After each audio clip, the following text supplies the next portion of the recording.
Hello everyone and welcome to episode 3 of Karl Franz.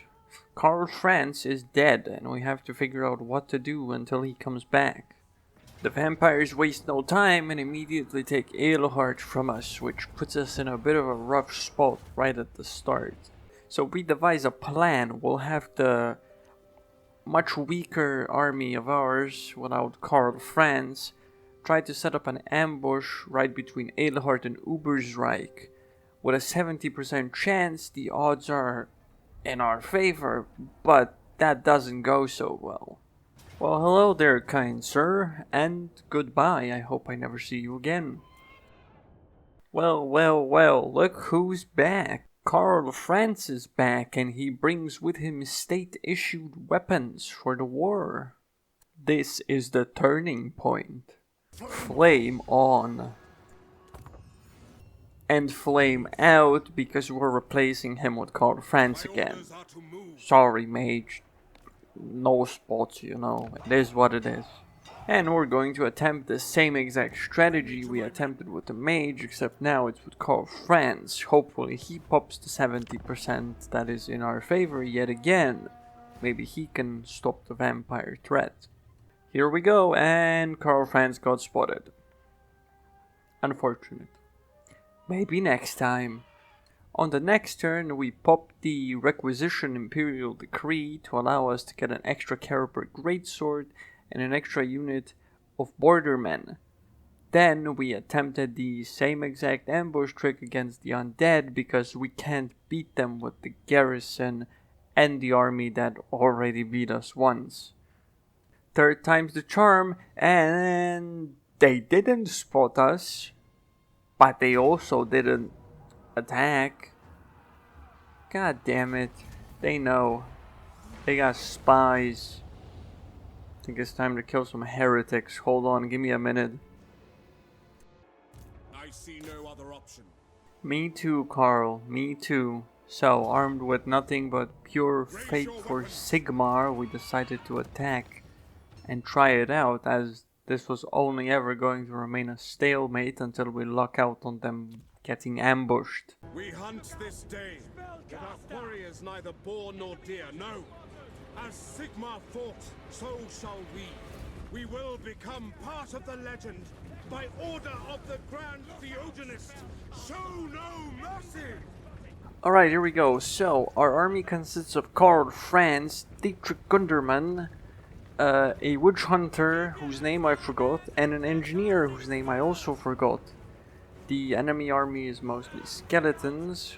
We're going to be relying a lot on our bordermen, which are a very good unit. I love it. Marienburg always first capture for the bordermen. They're amazing when dealing with the undead. And here they are. Unfortunately, I did blunder a bit and get them caught up by the undead doggos. That was not really the best thing to happen. We didn't save our first shot for the doggos, so doggos sort of just ran, and because their speed is much higher than any land unit ever, they did eventually catch up and damage one of the bordermen.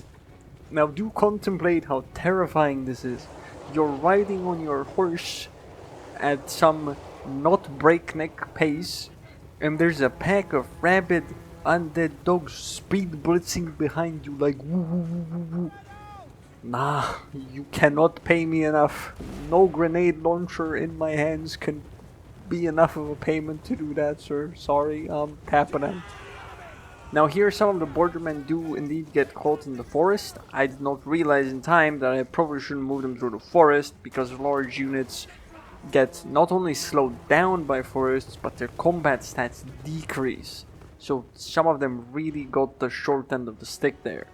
One of the bordermen units does however manage to run away unscathed, though they did get chased a bit by bats, but much better than the alternative of 100 speed doggos. And over here we have Dietrich Gundermann, the hero of the bordermen. He selflessly rushed into the doggo horde all by himself, which allowed the bordermen to escape. One was injured and routing, but one was completely unscathed.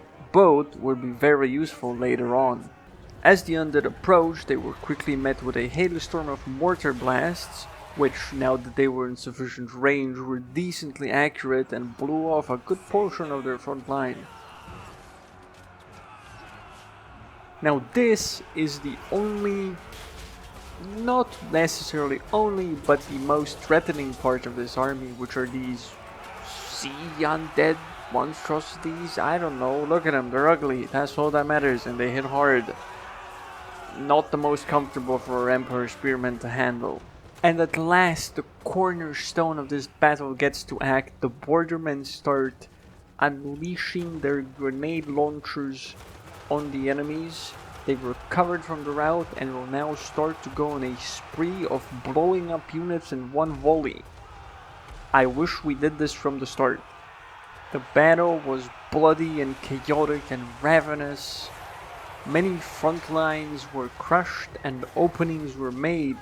The animals, which they had plenty of, I think they had some tigers, they had bears, they were destroying our archers. The enemies did have some spells conveniently placed on our mortars, though the mortars weren't really useful at that point to begin with, as everyone was fighting melee. Thankfully, that was the only thing getting destroyed, as our infantry were being supported by the bordermen. Karl Franz was on a rampage and a stack of scythe-wielding bone men, so he was doing pretty well for himself. Whack him, Karl, whack him! Go! Bonk! He's so cool. With their front line crumbling, their minions no longer able to shamble, the lords fell swiftly one by one. Their necromancers dead, their coaches exploded, their leaders slain, and with that, the battle was over. Alright then, moving on, we got some more trouble to deal with. You think it's over? Nah, we got some demons to contend with. So, my ally forced me into a war. Lovely. We're not actually gonna fight this guy ever. We made a lovely deal with Elspeth von Draken as well to get back Grunberg, so we actually have all of Reichland under our control. It was a very simple trade. We just took Flensburg from the Beastmen and then traded it for Grunberg. Worked out. Thankfully, she wasn't hesitant at all. Unfortunately, our freshly reacquired Marienburg was not out of the hot waters yet. The vampires were still alive and shambling, so we had to make sure we don't lose it a third time.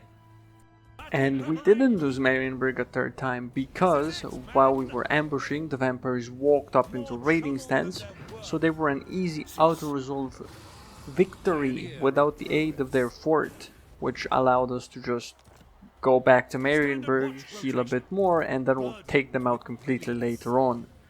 Now, one thing that did happen is we acquired Balthazar Gelt as a legendary lord because his faction got wiped out.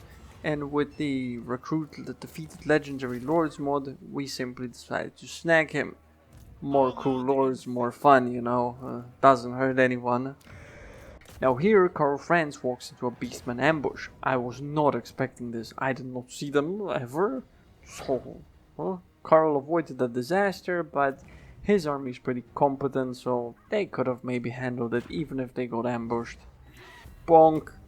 Dead beastman. Moving on. Now for the following few turns, a decent amount of turns actually, nothing interesting happened, until finally we decided to go save Middenland, Mr. Boris Todbringer. The ecstatic legions here, Azazel, how? We just decided to fight him. Now this is a pure show match, we are here not for a fair fight, we're here to show this demon the full wrath of the Empire. Our opening line is to shoot them with artillery as they start the battle fully in range, and we expect them to come charging at us soon enough. And indeed they do. Within a few volleys they decide they've had enough of getting blasted with no counterplay, so Azazel leads the charge himself. Unbeknownst to him, he's in for a world of hurt.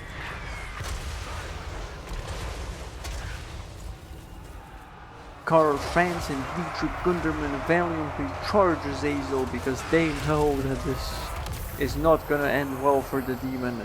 He takes half of his health bar in about 2 seconds, but he keeps fighting. He will not get the upper hand because no amount of air acrobatics or dances of his are going to help him when Karl lands Gall Mirage on his skull.